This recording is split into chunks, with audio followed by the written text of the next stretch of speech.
Hoje cedo eu perguntei para uma aluna o que motivava. Todos os meus alunos, eles têm que me entregar um feed, então eles recebem um anexo e desse anexo eles têm que relatar a rotina deles, segunda, terça, quarta, quinta, sexta, sábado, domingo. Aí eles têm um espacinho em que eles escolhem um hábito ou 5 hábitos para monitorar e um outro espaço em que eles escolhem as ferramentas de terapia, não só para terapia ou método de estudos, conforme eu vou colocando no grupo ou vou sugerindo individualmente para cada um deles. Então, toda semana, nos meus dias de plantões, passo em cada casinha e vou pegando esses monitoramentos. E cada monitoramento também tem um espacinho para colocar o humor. E tem semanas que eu vejo muitos vermelhos, né? Bastante vermelhos. E aí eu comecei a fazer uma lista e me chamava a atenção que sempre esses que estavam cheios de vermelhinhos eram os que na parte de ferramentas e a parte de monitorar o hábito estavam vazios. Olhem que impressionante, gente. Isso teste de campo mesmo. Vazio. E aqueles que eu via que tinha mais azulzinho e verdinho, que é a parte do humor, bom, né? Não, eu tô morrendo de felicidade, mas a pessoa tá ali resiliente, tá tranquila, tem as dificuldades dela, obviamente, as preocupações, os medos, mas tá conseguindo produzir, tá conseguindo visualizar dentro de tanto caos, tá ali olhando só naquele fiozinho de luz, de esperança, tá entregue à própria fé, entregue àquilo que acredita. E a parte de baixo de monitorar hábitos e escolher ferramentas estavam todas preenchidas. Aí eu fiquei pensando, não é possível. Não, não, não, não. Eu vou esperar mais um pouquinho antes de gravar esse vídeo para eles. Novamente a mesma coisa, cheio de vermelho. E toda vez que eu abria, eram as pessoas que mais traziam reclamações. Porque ao invés de agir, correr, pegar a ferramenta, elas ainda estavam dependentes de que alguém dissesse o que deveria fazer. Ou simplesmente me respondiam assim: eu sequer estou entrando lá no grupo e pegar suas ferramentas. Eu sinceramente eu não estou nem olhando. Não tenho tempo para isso. Mas o motivo de eu estar falando isso para você, o que mais me chamou a atenção, foi que hoje eu parei e disse assim, perguntei para uma dessas pessoas que sempre tem mais, tem um vermelhinho, um amarelinho, né, que é o de apatia, o vermelhinho de dificuldades, preocupações, mau humor.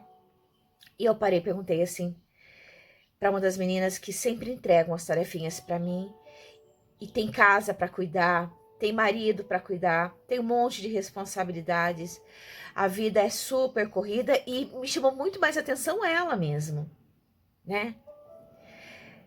Porque os nossos maiores desconfortos é não ter tempo e não conseguir arranjar tempo e energia para sentar de repente e estudar, né? E aí eu não aguentei. Eu falei assim para ela: "Conta para mim, como que você consegue manter a tua semana parece que sempre tão equilibrada, tão abençoada? O que tem de diferente? Porque você tem uma rotina parecida com um monte de outras pessoas que eu conheço. O que tem de diferente aí?"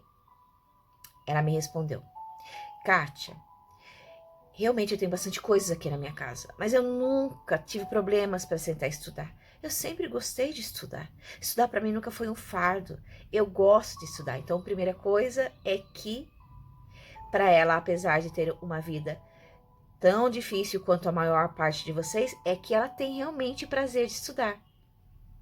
Então, anota aí. Ter prazer nos estudos. Segundo, eu tenho um marido que me ajuda em casa. E quando eu percebo que eu estou me perdendo, que eu estou ficando muito fadigada, eu logo já sento e peço ajuda para ele. E ele está sempre disposto a dividir as tarefas para que não fique tudo nas minhas costas. Segundo pilar é ter apoio das pessoas. Aí, anota aí, porque de repente você deve ter pensado, mas eu não tenho apoio. Eu não tenho apoio da minha família. Como que eu vou fazer com isso? Tá, fica aí a indagação, o seu ponto de interrogação. E o que eu notei nessa aluna é que ela mantém sempre o canto de estudo dela, você percebe na organização, você percebe na letra, você percebe nas anotações dela, as tarefinhas que ela entrega, ela gosta de bater as metas dela, ela gosta de estar em algo que ela investiu e de se empenhar e fazer aquilo, a cada centavo investido, que realmente vale a pena. E perguntei de grupos, né? Perguntei para outros também que estão na mesma vibe que ela. Eles não estão em grupos, eles não têm amizades que estejam levando eles para o fundo do poço, porque às vezes a gente encontra amigos e pessoas na mesma jornada que reclamam pra caramba, e aquilo vai criando um gatilho, a gente vai acostumando a ser como essas pessoas, a gente absorve muito daquelas pessoas que convivem com a gente. E todos eles também não têm. Ah, agora então quer dizer que se eu tenho uma amiga que tá pior que eu tenho que abandonar ela. Se eu quiser vencer na vida, bom, eu não posso dizer para você o que você tem que fazer, mas eu posso te perguntar uma coisa. Você tem a tua vida, a sua amiga tem a vida dela. Se a sua amiga passar no concurso público, no Enem, no vestibular, ou se curar da depressão, e aí ela vai estar ótima. Ela não vai ter mais que ficar convivendo ali com você, porque a rotina dela vai mudar, não é verdade? Ela vai estar trabalhando, ela não vai ter tempo ali para ficar chorando mais com você. Nem sempre ela vai ter tempo para ficar ouvindo os seus choros. Né? Ela vai conhecer outras pessoas, se ela não namora, provavelmente vai conhecer alguém, vai namorar. E aí a vida dela vai começar a acontecer e você vai ficar aqui no telão só vendo a vida dela acontecer. Porque é natural, é assim com todos. Entende? A pessoa, de repente, foi nomeada num TRE, por exemplo, e aí ela tem os afazeres dela, e de repente ela só vai ter a noite para conversar com você, né? E vai estar super cansada, e provavelmente no começo ela vai se esforçar para estar ali presente com você, mas com o tempo vai reduzir cada vez mais. Então, é aqui que eu te pergunto. Você tem que criar estímulos e estar no meio de pessoas que você perceba que te levem também para cima. De pessoas que te inspirem, de pessoas que você convive, que batem as metas delas, de pessoas que têm equilíbrio emocional, de pessoas que são exemplo. Dessas pessoas que mentem. Tem gente que tem instas, coisas aí, coloca um monte de coisa linda, mas por baixo é depressivo pra caramba. Entende? Tem pessoas. Mentir não seria a palavra, eu acho que seria uma palavra muito dura que eu disse, mas se escondem atrás disso porque realmente tentam viver uma outra vida para não lembrar a vida triste que tem. Tem muitas pessoas assim, muitas. Eu conheço várias, tá? Talvez você não conheça, mas eu conheço. Convivo com várias, inclusive. Porque é um refúgio dessa pessoa. Mas eu digo, não isso que você vê de modo raso em Insta, em inspirações, mas em pessoas que você realmente convive ali no dia a dia, que você possa estudar junto, que você possa dividir tarefinhas, dividir desafio, pessoa que cumpre as metas dela. Você tem amigos assim? Porque essas pessoas, você sem deixar de mão daquele soldadinho ferido que você já conhece, você também tem que ter pessoas que tragam esse equilíbrio emocional para você, porque se você só tem uma melhor amiga, essa melhor amiga tá grudando em você e as duas estão no fundo do poço, alguma hora vai sair, ou o tempo todo vocês vão ficar afundadas ali. Vocês precisam ter um gás, uma energia azul, né? Pessoas que tragam inspirações, que tragam desejo de você querer repetir a rotina ou adaptar, a entender como a pessoa leva a vida dela. Isso inspira, isso pode te ajudar. Quando você escolhe a sua jornada, eu tenho certeza que a maior parte de nós, quando nós escolhemos, vamos incluir melhor, a gente não tem noção do quanto vai ser difícil. Mas eu conheci uma segunda aluna que mora numa casa com um monte de gente, numa casa pequenininha, com muitas pessoas. Nessa casa com muitas pessoas, no quarto onde ela teria que estudar, não tem espaço para ter mesa para ela poder estudar. E só no quarto que ela dorme 4 pessoas com ela, em beliches. E o quarto é pequenininho. E é uma família bem desestruturada. E ela trabalha no comércio. Ela trabalha pra caramba. Vocês sabem que quem trabalha no comércio acorda muito cedo e muitas vezes não tem nem hora pra sair, chega super tarde. Chega lá na casa dela, as pessoas se irritam com ela porque ela é diferente. Ela quer buscar algo que é diferente do que aquelas pessoas estão acostumadas. E ela é amante do livro. Ela quer ter uma vida diferente. Ela não quer acabar como a maior parte das pessoas que ela ama, mas estão acabando. Ela quer fazer a diferença. E quantas vezes ela vem e me desabafa, que tá triste, que tá arrasada. E logo em seguida ela fala assim pra mim: eu sei, Kátia, que muitas pessoas que já estiveram no mesmo lugar que eu e conseguiram sair, eu também vou conseguir, nem que eu tenha que estudar em pé. E ela tá ali sempre usando também as minhas ferramentas. Daí ela falou assim, daí eu perguntei pra ela também: o que é que deixa que dá essa força pra você? O que é que faz com que você não fique procrastinando igual um monte de gente faz? Que fica enrolando nas mídias, que fica vendo Netflix, e aí quando vem só desabafar coisas ruins, mas não se movimenta. O que é? E ela me disse: paixão. Paixão. Eu tenho certeza que o que eu escolhi e é o que eu quero. E apesar de eu estar assim, levando pancada para todo lado, eu sei exatamente o que eu quero, isso ninguém vai tirar. E muitas das vezes eu não vou conseguir estudar naquele dia. Mas toda vez, Kátia, que eu tenho uma brecha, ao invés de ficar buscando namorados, ao invés de ficar flertando, ao invés de ficar lendo coisas que não vão me agregar, o tempo que me sobra, eu pego ali as minhas coisinhas, sento no canto da minha cama, coloco vários encaixes, boto um monte de tampão, que foi a dica que eu dei para ela da barulheira, porque ninguém respeita.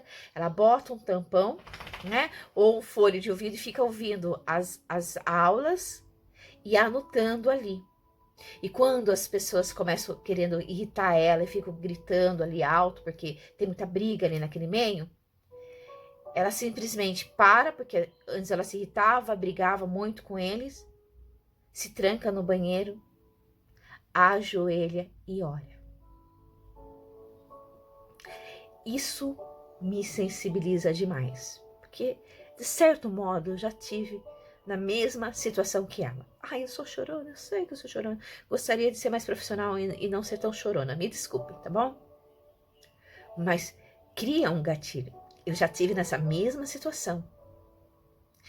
E hoje eu parei para pensar que quando eu estava nessas situações, eram as minhas orações que me faziam movimentar. Então, quando nos faltam força, quando nos falta luz, a gente pede luz para algo maior, para aquilo que a gente acredita. Eu sei que tem muitos ateus, às vezes, que me seguem, mas os céticos, a gente que nem tem mais fé em nada. Mas para você que ainda tem fé, para você que não deixou de acreditar em algo poderoso, seja se você é budista, se você é espírita, candomblé, se você é católico, se você é evangélico, não me importa a sua religião. De repente essa mensagem é para você mesmo. E você pergunta assim: tá, Kátia, muito legal, muito, me inspirou muito. A vontade, pelo menos, de querer. Mas, ai, a gente está num cenário péssimo. Como ter essa vontade no cenário péssimo? Da mesma forma que você crê em algo que você não vê, que parece quase impossível para muitas pessoas, algo como vida após a morte, algo quando você vê pessoas muito doentes recebendo um milagre de algo que não existe.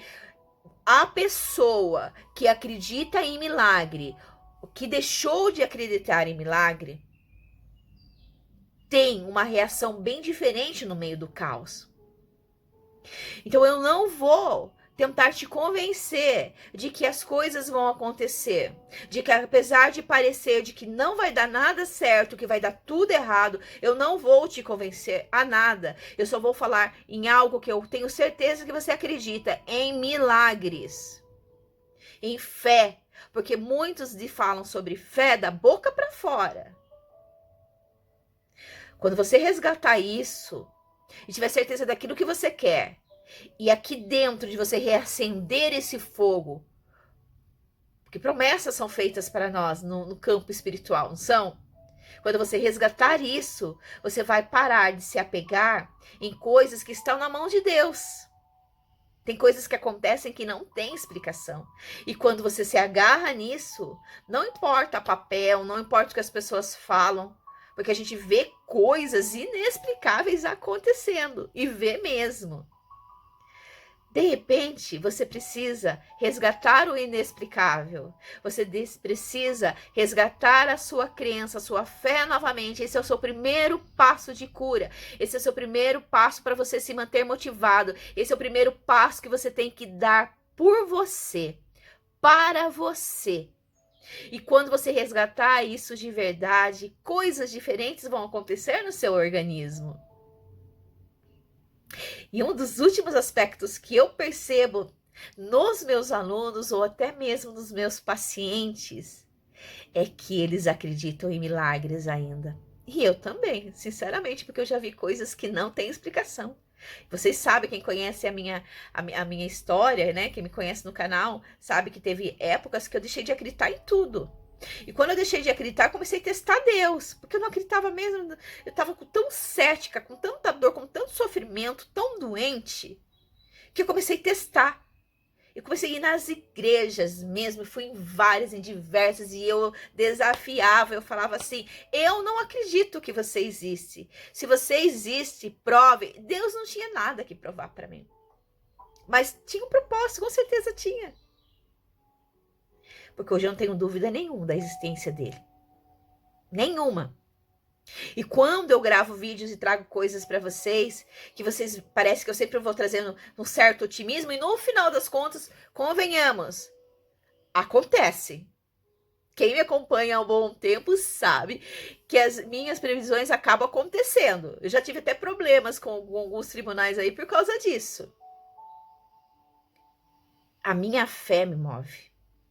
Eu olho ali aquele cenário assim, eu vejo além daquilo, sabe? Você tem que ter um olho espiritual para as coisas, você perdeu esse olhar. Por isso que você fica aí sem energia. Agora, temos uma outra situação, a da ilusão e da autoenganação. Muitas das vezes você escolheu essa jornada, uma jornada que você detesta, que você odeia, mas enfiaram na tua cabeça que tem que ser a sua jornada. Se for esse seu caso, você não vai querer resgatar o seu milagre, você não vai querer resgatar a sua fé, porque simplesmente você arrumou um modo de não fazer porque você não quer. Então você precisa trabalhar isso também. Aceitar, entender o que você quer, entender o que você gosta. Tá bom? Fica aí a minha reflexão para você, ó, conseguir dar uma chacoalhada e pensar um pouquinho. Um beijo. Abraço forte, Júlia.